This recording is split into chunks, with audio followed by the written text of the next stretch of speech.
Buenas noches, bienvenidos a Entrevista Académica. Hoy contamos con la presencia del doctor Ezequiel Altamirano Roches, quien nos tocará un tema de suma importancia. El tema es los desafíos de los derechos humanos en México y los cambios inminentes a partir de las sentencias emitidas por la Corte Interamericana de los Derechos Humanos. El doctor Ezequiel Altamirano Roches es licenciado en Seguridad Pública, doctor en Derecho, ha sido juez del Concurso Interamericano de Derechos Humanos, también profesor invitado de la Universidad de Edimburgo, profesor invitado de la Comisión Interamericana de Derechos Humanos y de la Organización de las Naciones Unidas. Vaya currículum, mi querido doctor. De verdad, es un honor tenerte aquí. Pero antes de comenzar a platicar, a que nos introduzcas en el ámbito de los derechos humanos, me gustaría que nos hicieras una pequeña semblanza de tu desarrollo profesional y académico. Bienvenido, doctor, buenas noches y gracias nuevamente. Hola, ¿cómo estás, Ricardo? Un placer verte, maestro. Verdaderamente un verdadero honor estar compartiendo esta temática contigo hoy día. Eh, pues fíjate que yo me he desempeñado siempre en el servicio público. Antes fui litigante, pero me he desempeñado muchos años en el servicio público.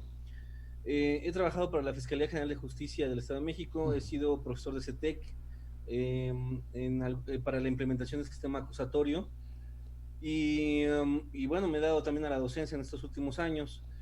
Mm, Te comentaba fuera del aire que yo, cuando empezamos a ver esto del sistema acusatorio en el 2008, bueno, desde el 2006 empezaba todo esto, ¿no? A revolucionar el campo del derecho.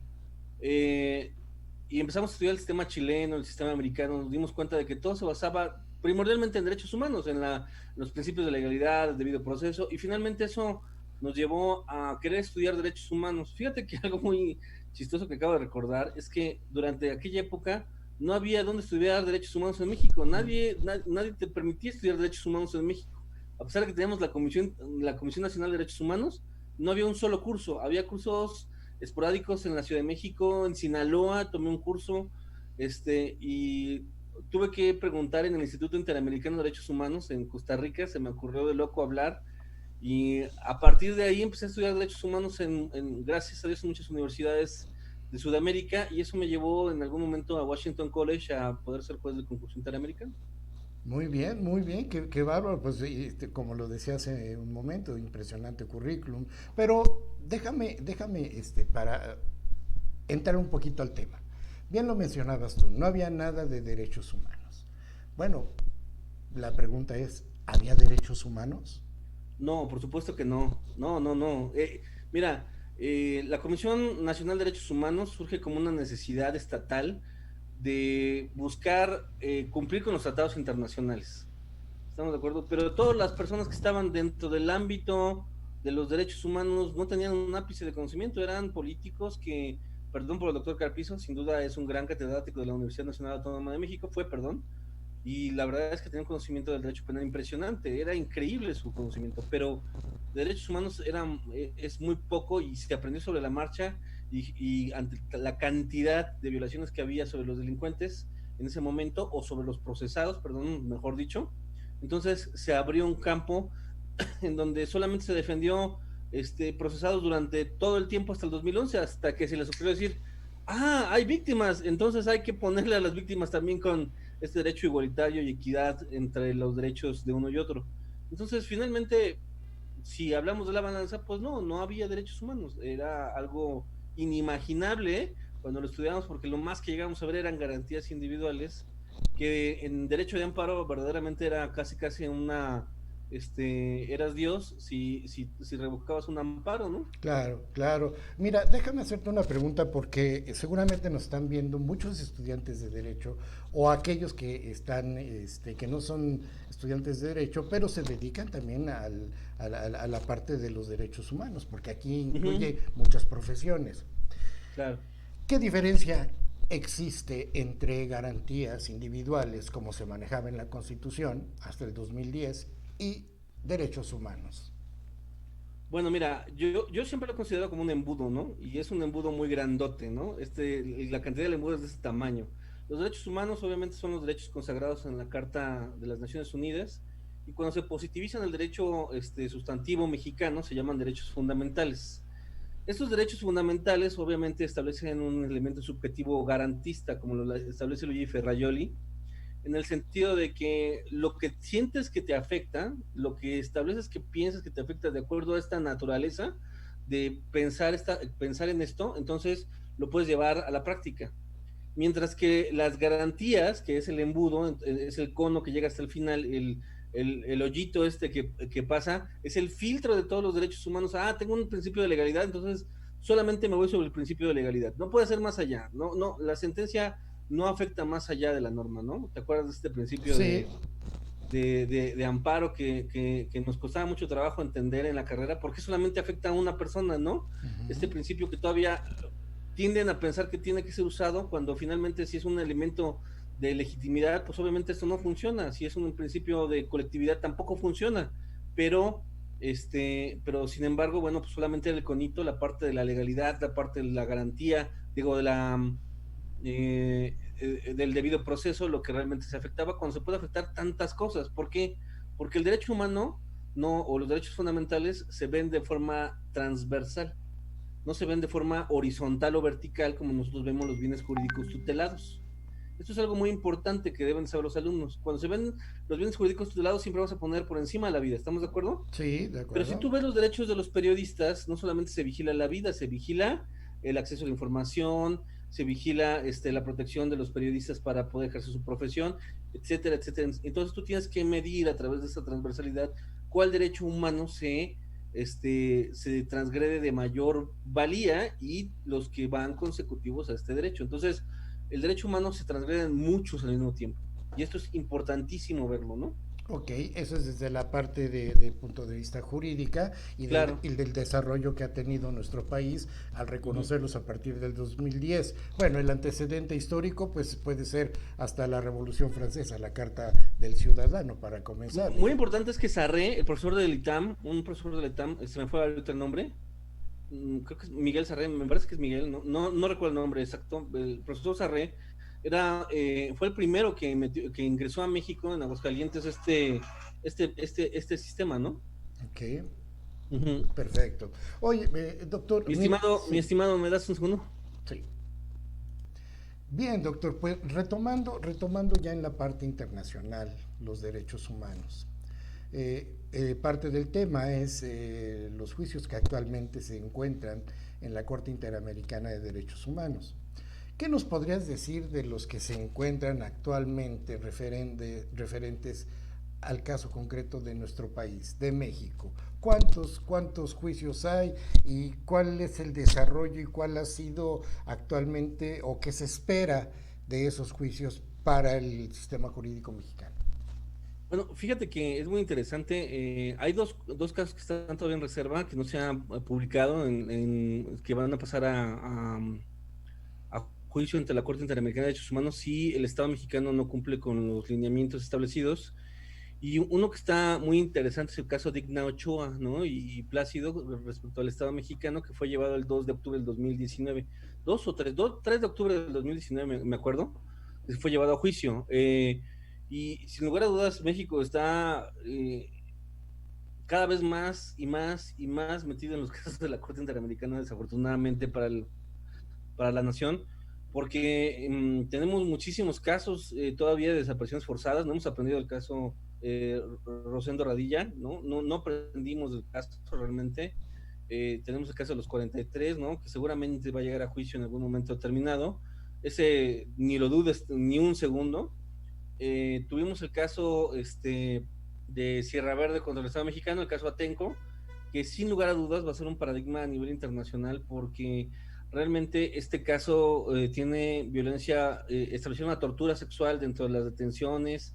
O sea, nos pusieron una arrastrada pero inmensa, ¿eh? La verdad es que nos hicieron pomada en la Corte Interamericana y eso que el Estado mexicano se confesó como Culpable. culpable, ¿eh? Uh -huh. Sí, sí, estuvo dramático.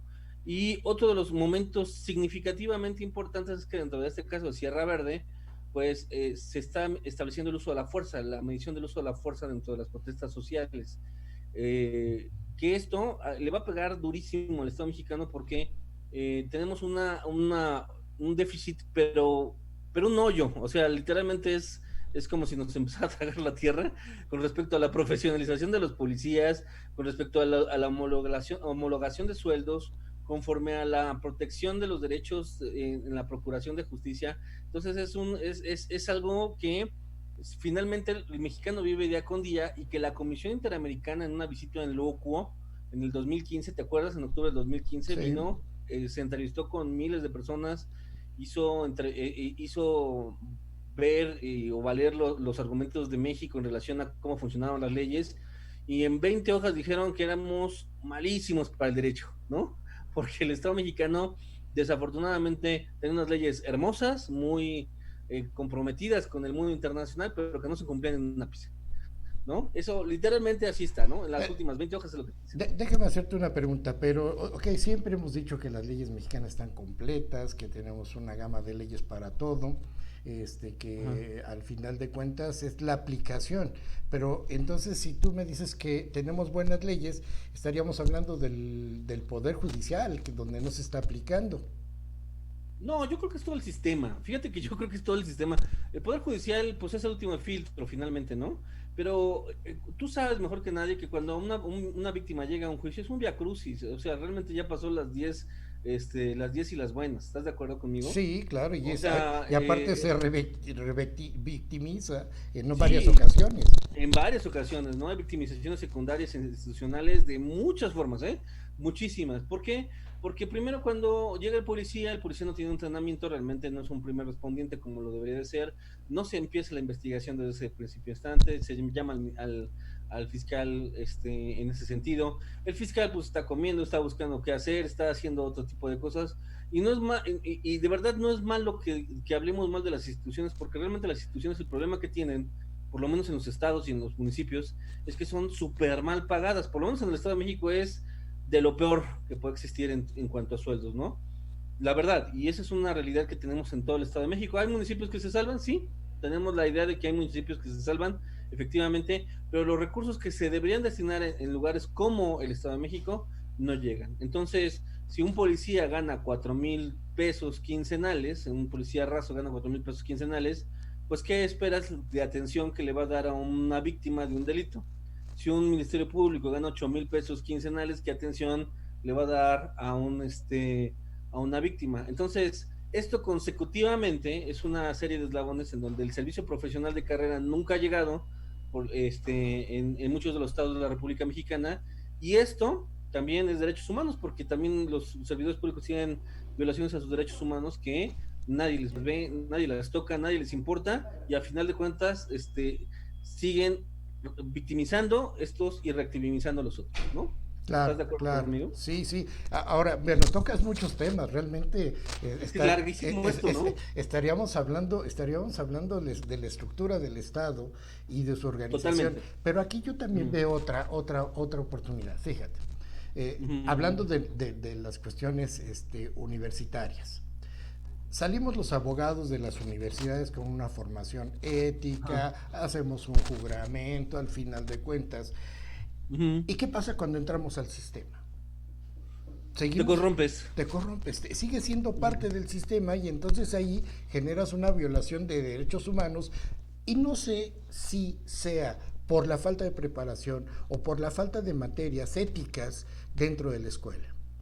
Y dentro de las instituciones, porque hay una deontología del policía, hay una deontología del servidor público, de la procuración, hay una deontología del sistema de la administración de justicia, hay una deontología en todo que no se utiliza, que no se planta. Es más, hay que ser sinceros, si tú quieres ser juez en el Estado de México o en cualquier otro estado de la República Mexicana, pues todavía se lleva por padrinazgos y cosas por el estilo. Entonces finalmente, si quieres realmente progresar, no se utiliza la estructura jurídica que está diseñada para esos fines, ¿no? Uno que sería parte de Perdón, no debí de... bueno, la verdad es que hablar del sistema, pues prácticamente estaríamos hablando de la sociedad Sí, y la sociedad forma parte del sistema. Sí, necesitamos serie de valores. Sí, claro, aquí hay debe de existir una reeducación a nivel universitario, porque Ujú. a mí me sorprende y te voy a decir qué me pasó una ocasión, lo voy a confesar aquí públicamente. Un maestro de la maestría en penal, no voy a decir quién, pero estando en clase nos dijo, este, pues yo sí cobro las copias, ¿no? Las copias certificadas. Y Ujú. entonces cuando estás en la universidad y dices, oye, espérate, pues si tú eres una persona que debes de tener ética, ¿cómo es posible que Claro, me digas eso, no? Entonces, claro. pues desde ahí viene la cadena, ¿no? Pero bueno, retomando los juicios que están actualmente en la Corte Interamericana, ¿de qué forma van a repercutir a esas víctimas o a esos a quienes se fueron violados sus derechos humanos? Simplemente con un usted disculpe, lo reconocemos, No, no, somos no. confesos.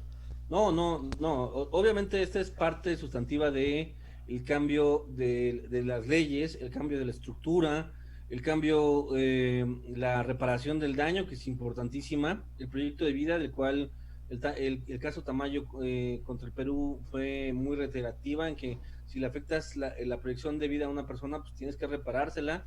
Y la disculpa pública y el monumento, ¿no? O el memorial, o la estatua, lo que hacer para remembrar y que no se vuelvan a repetir este tipo de circunstancias, repetición. Uno de los puntos sustanciales o fundamentales es la verdad, ¿no? Esta verdad de la cual todos queremos a veces entender, porque a veces las víctimas no tienen este proceso tanatológico de sentirse que realmente se llegó a la verdad de los hechos.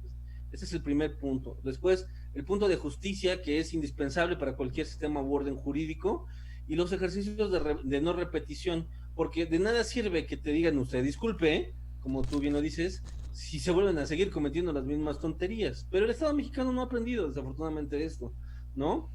Caso particular, como tú dijiste, el derecho, el derecho de los derechos humanos no se lleva solamente a nivel penal. El caso Castañeda Goodman contra México es el caso más emblemático, la primera sentencia de la Corte Interamericana en contra del Estado mexicano, en donde no le permitían candidatarse como una persona independiente cuando la Constitución marcaba que cualquier persona podría llegar a ser presidente de la República, ¿no? Entonces, el sentido de la partidocracia no ha cambiado en México, ¿no? Si tú no llegas con un sentido de partidocracia, ¿no? Realmente es muy difícil que llegas. Solamente tenemos dos ejemplos claros de este sentir, ¿no? El del diputado, se me fue el nombre de Jalisco, y el gobernador de Nuevo León, ¿no? El señor Rodríguez, casos emblemáticos en donde finalmente ha funcionado la estructura, pero apenas estamos viendo las gotitas de esto, ¿me entiendes? Apenas estamos viendo cómo va cayendo la lluvia al Estado mexicano y donde realmente fue un parteaguas fue el caso Radilla Pacheco contra México, en donde finalmente, a ver, Estado mexicano, estás mal en todo lo que estás haciendo, cámbiate inmediatamente las leyes y empieza a buscar un nuevo sistema y que nos abrió la 10ª época de la jurisprudencia de amparo. ¿Estamos de acuerdo?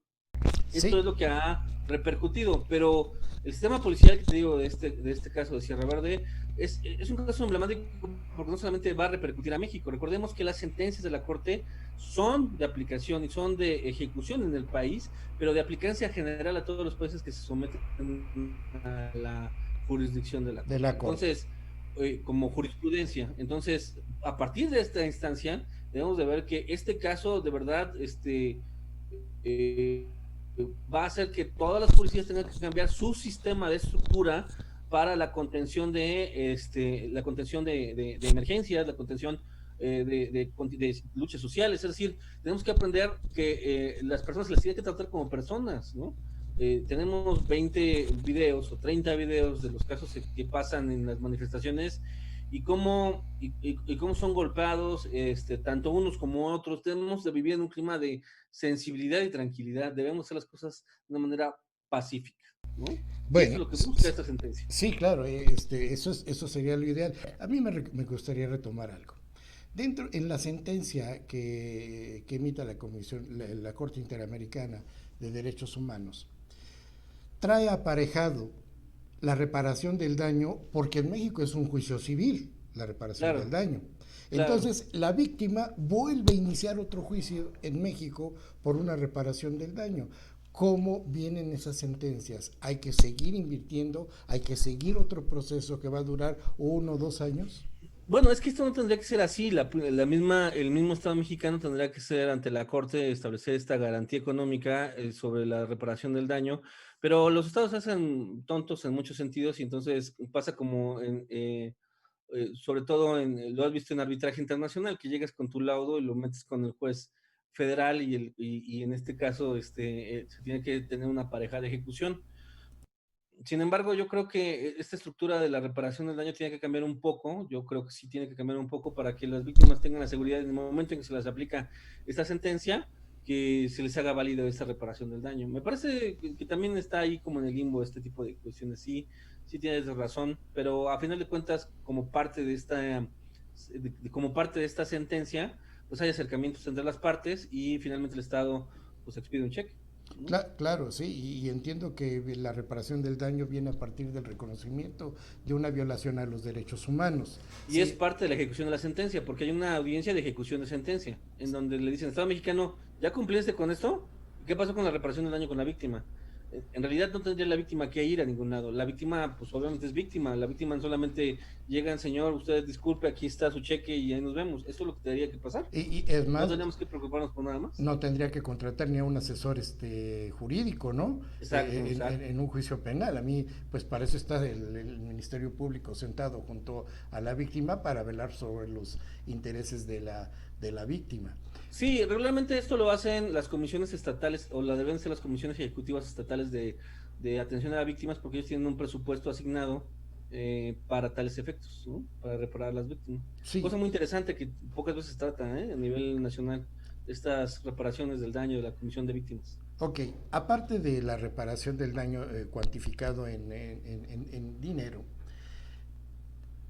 la reparación del daño desde el punto de vista moral y social, ¿cómo la puede resarcir el Estado?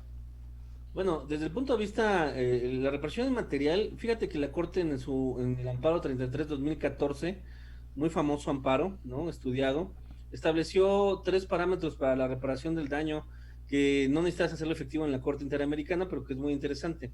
Eh, Aquí tenemos que pensar sustantivamente en la capacidad que tiene el Estado para poder hacer el pago de la reparación del daño y el proyecto, esto es lo que a mí me parece más interesante de lo que maneja la Corte, el proyecto de vida.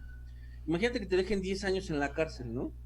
Y después te digan, usted disculpe, eso no pasa en México, estamos pensando en Perú, en algún otro país, ¿no? Sí, Y creo que es menos factible que pase en Perú que pase en México, digo, en serio. Este, entonces, el usted disculpe y sácalo de la cárcel, pues finalmente te agotó 10 años de tu vida y tuviste que gastar, es decir, tuviste un lucro cesante y un daño emergente, ¿estamos de acuerdo? sí, sí. Entonces, esto es sumamente importante, a mí me parece que es sumamente delicado para poder cuantificar cuánto te tendrían que pagar, ¿me entiendes? No solamente por los daños y perjuicios, sino a través del establecimiento de la cuantía moral, o sea, es decir, cuánto tiene el Estado, por qué por qué, qué tanto dañó tu entorno y a tu familia, porque no Sí. solamente eres tú, a tu familia, y a partir de estas circunstancias hacer una cuantificación efectiva. También esto es muy, muy complejo, no es algo muy sencillo de afirmar. Si ni los jueces, ¿no? Por ejemplo, en materia penal en el Estado de México, establecen 1000 días de salario. Esto es anticonstitucional, ¿no? Y también tendríamos mucho que hablar de esto. Esto es anticonstitucional basado en el amparo 33-2014. Bueno, en la Ciudad de México la cuantía la fija el juez. No hay una cantidad determinada para ese efecto, ¿no? Y nos Entonces, basamos en terapias psicológicas, que esto no es un daño inmaterial. El daño inmaterial corresponde a todo la psique y todo lo que te está pasando. Imagínate tú que te acusan de secuestrador, ¿no? ¿Qué van a pensar todos tus vecinos? ¿Qué va a pasar de ti después? Y después digan, usted disculpe, pues mi vecino no va a dejar de pensar que yo soy secuestrador porque me dijeron, no, usted disculpe, ¿no? por supuesto. Mi patrón no va a pensar que yo soy buena persona porque me dijeron, usted disculpe, ¿no? Porque estuve en el lugar errado. Entonces, todo este tipo de cosas tendría que manejarse en una estructura real, en un proyecto sustancial en donde no solamente tenga que ver desde el ámbito psicológico, sino desde el ámbito social. Un trabajador social es aquí la mejor persona que nos podría determinar cuál sería la forma correcta de cuantificar esta forma de reparación de material. Muy, muy, muy complejo, mi estimado Ricardo, muy Sí, complejo este tema. sí, sí, es muy complejo y sobre todo que nosotros no tenemos, desde mi punto de vista, el interés para Ujú. reparar el daño. Porque No, eso, no tenemos, no, no lo tenemos. eso se muestra. Las leyes Ujú. están, como tú bien lo has mencionado, las leyes se encuentran, pero ¿existe el interés de reparar el daño? No, No, no no, por existe. supuesto. En- Le dan la vuelta a la página, ¿no? Si no hubiéramos pensado, pensemos no solamente en el caso de Campo Algodonero, ¿no? ¿Cuánto tiempo el Estado le dio la vuelta a Campo Algodonero? ¿Estamos de acuerdo? Aún y sí, cuando estuvo en la Corte, ¿estás de acuerdo? Tuvo que venir una lucha social muy importante para poder establecer lo que malamente hoy se llama feminicidio, ¿no? Cuando debía haber sido primero femicidio y estudiar la estructura mental de lo que quiere decir la palabra, ¿no? claro, es un tema, ese es un tema, el feminicidio, que me gustaría tocarlo para otra ocasión porque obviamente hay derechos de todos lados. No, Ayer, no, no es que el feminicidio esté mal, mi estimado. Yo creo que la violencia contra la mujer existe en este país y sí, no, sí, no se puede dejar de ver. Lo no, que, lo que está mal es que no entendamos toda la estructura de lo que tendríamos que haber hecho cuando se nos ocurrió poner en un código penal feminicidio, porque tendrías que haber quitado muchas figuras jurídicas y adoptado otras figuras jurídicas, ¿no? No claro, solamente ponerlo de relleno, ¿no? claro. Entonces, fíjate que ayer, el fin de semana platicaba con un abogado argentino y me decía que en Argentina los hombres ya le temen a las mujeres porque allá se está aplicando de una forma impresionante en el Claro, sentido de temor, porque dice, bueno, ¿cómo las trato? Tanto de forma laboral, el acoso, que sabemos que existe y ha claro. existido, y en México pues ya ni se diga, ¿no? En la calle las mujeres no pueden que transitar libres, pero ese es un tema que me gustaría platicáramos en otra ocasión, Claro, porque ¿sabes qué? Yo lo dejaré como un preámbulo. Recordemos la Revolución Francesa. por supuesto, por supuesto. Recordemos la Revolución Francesa y del 1789 al 83, de los derechos del hombre y el ciudadano, y ahí podremos ver lo que pasó. O sea, sencillo, ¿no? Y si lo, Vamos a, y si, vamos a buscar la guillotina y vamos a Y, cortarnos la y cabeza si acá. lo aplicamos desde 1789 al 2010, ahí veremos la desventaja y la obsolescencia de nuestro criterio sobre los derechos humanos. Por supuesto, sí, sí, sí, totalmente de acuerdo, ¿no? O sea, Tenemos siglos de atraso de eso. siglos de atrás. O sea, entonces, bueno, hablar de derechos humanos nos podrá... Es más, quiero decirte que estás invitado para que hablemos sobre todo. A mí me gustaría, y no sé, tú, es una propuesta, Ujú. que hablemos del feminicidio desde el punto de vista de la atención por parte, en este caso, de las fiscalías.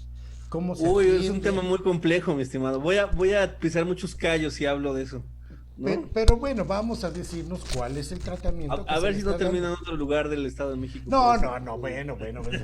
Esta es una entrevista y No, simplemente... no, yo como académico no puedo dejar de, igual que tú, no puedo dejar de decir las cosas como son, ¿no? No, esa es la A pesar de que obligación. trabajas en una institución, tienes que tener el respeto por la gente que te escucha, por decir las cosas como deben de ser, ¿no? Yo le digo a los alumnos en la universidad, esta es una universidad y existen universidad de criterios y de opiniones. Por supuesto. No hay buenas ni malas.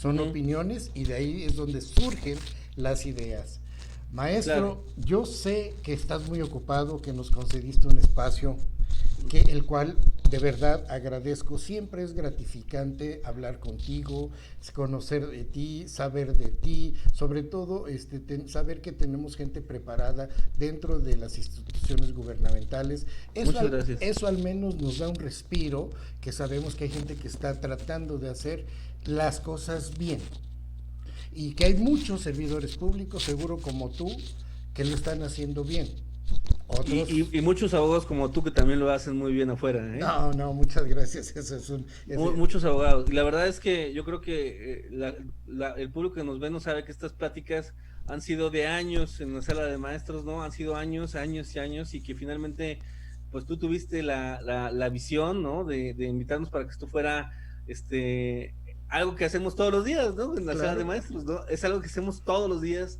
y que realmente nos notifica. Y lo comentamos alguna vez, Ricardo, que si Sí, esto lo hiciéramos más seguido, pues realmente la gente gozaría de una forma de ver el derecho de manera diferente. claro, y déjame decirte y de reconocerte que, y les digo a todo el público, que el maestro, el doctor Ezequiel Altamirano, hace como 4 años me invitó a que filmáramos unas entrevistas dentro del salón de Sí, clases, ¿sí? sí, sí, sí. Me acuerdo que concretaste un par, no sé qué sucedió con eso, Ajá, y de ahí, pues obviamente, este tremendo encierro que tuvimos en 5 meses, doctor, ajá, claro. me hizo ver esto.